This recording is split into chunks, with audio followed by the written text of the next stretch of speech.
Salut les amis, dans cette vidéo, je vais analyser l'action Amundi qui m'a été demandée en commentaire.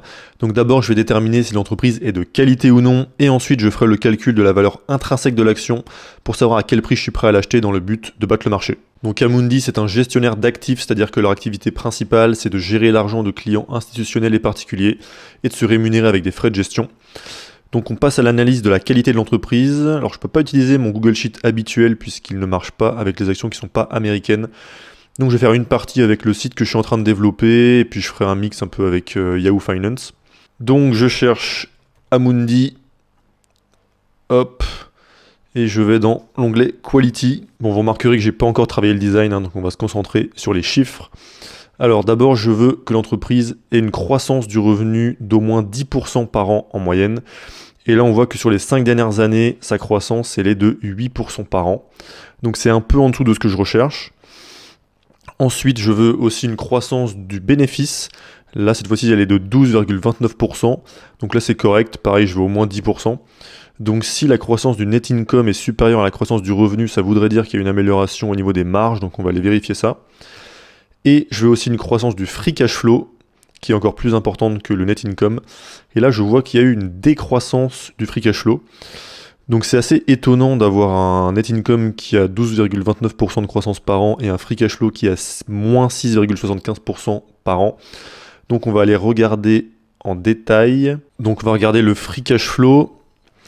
En 2018, 575 millions, ensuite 900 millions, 1,2 milliard, 1,9 milliard. Donc la belle croissance du free cash flow, mais c'est en 2022 qu'ils ont un free cash flow négatif à moins 233 millions.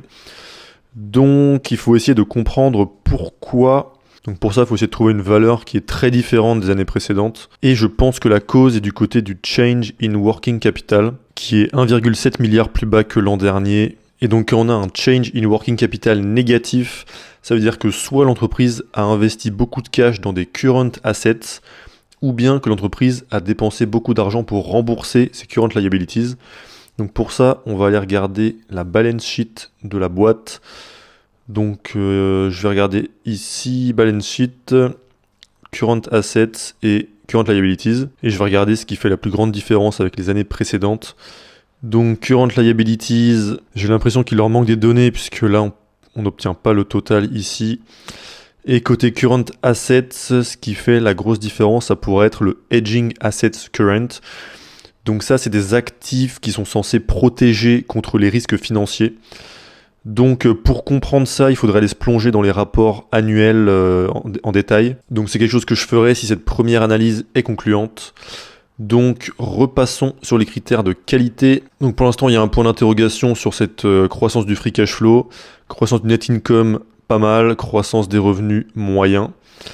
Ensuite, je veux un ROE moyen de plus de 15% sur les 5 dernières années.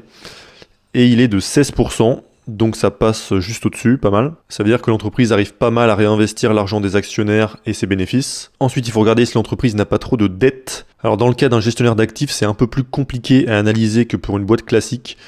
Je suis pas sûr d'avoir 100% compris, mais il me semble qu'il faut plutôt aller chercher la donnée ici dans le rapport annuel. Et donc si j'ai bien compris, même si je suis pas sûr à 100%, la valeur qu'il faut regarder c'est ici. Donc la dette nette serait de moins 1,7 milliard, ce qui veut dire que l'entreprise a moins de dettes que de cash. Donc en résumé, ils n'auraient aucune dette. Donc je vais partir du principe que c'est ça la bonne valeur. Donc pas de dette, c'est cool. Ensuite, critère numéro 6, je veux que le nombre d'actions de l'entreprise soit en baisse. Alors là, j'ai moins 100%, donc ça, c'est pas possible, c'est forcément une erreur. Donc c'est parce que je reçois en données pour 2022 0 actions. Donc on va plutôt regarder les années précédentes. Donc là, on voit que le nombre d'actions a augmenté en 2019 par rapport à 2018. Ensuite, en 2020, il a encore augmenté. En 2021, il a encore augmenté. Donc c'est des augmentations légères, mais le nombre d'actions augmente quand même, donc c'est quelque chose de plutôt négatif. Ça veut dire que si vous possédez par exemple 1% de la boîte et que là l'entreprise émet des nouvelles actions, alors votre part de l'entreprise que vous possédez, elle diminue. Vous possédez plus 1%, mais 0,9, 0,8, etc. Donc il vaut mieux investir dans des boîtes qui soit gardent leur nombre d'actions stable, soit rachètent leurs propres actions lorsqu'elles sont pas très chères. Donc là c'est un point plutôt négatif pour Amundi. Et dernier critère, je regarde le niveau de marge de la boîte. Donc je regarde surtout la marge du free cash flow. Et en moyenne sur les 5 dernières années, elle est de 17,41%. Donc ça c'est un bon niveau de marge, je veux au moins 10%. Et je vais aller regarder l'évolution des marges du coup pour comprendre la différence entre la croissance du bénéfice et la croissance du revenu. Donc, je vais aller voir sur zone bourse, Amundi, et ensuite finance. Et là je vais chercher marge. Ok. Donc en 2018 une marge de 33%, 35, 35, 42, 34, 36, 37, 38.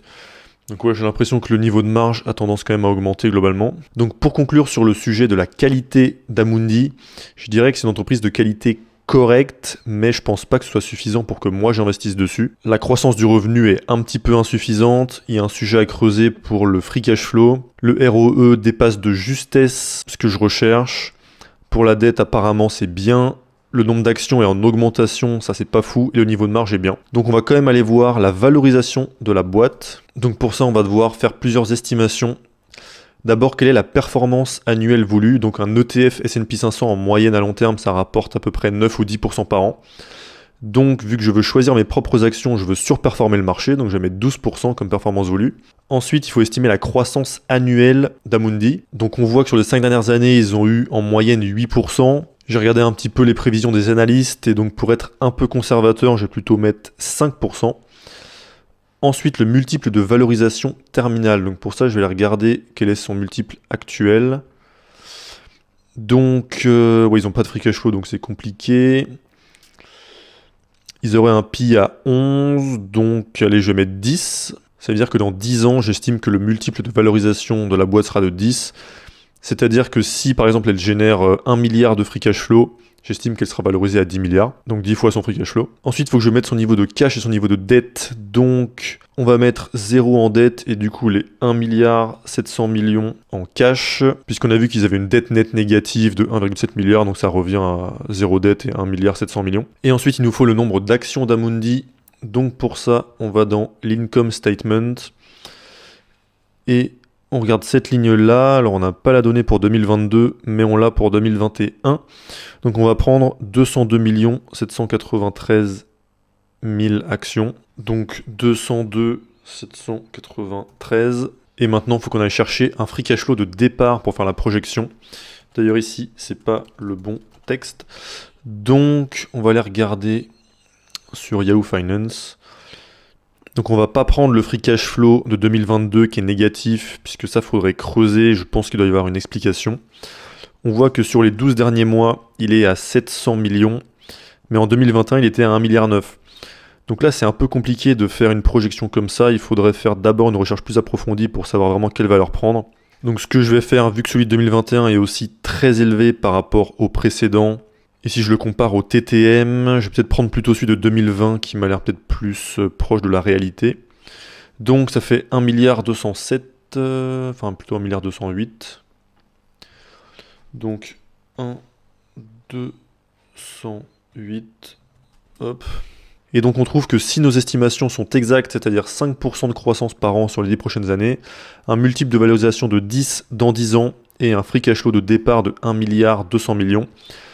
Alors pour faire 12% par an de performance, il faudrait acheter l'action à 82 €.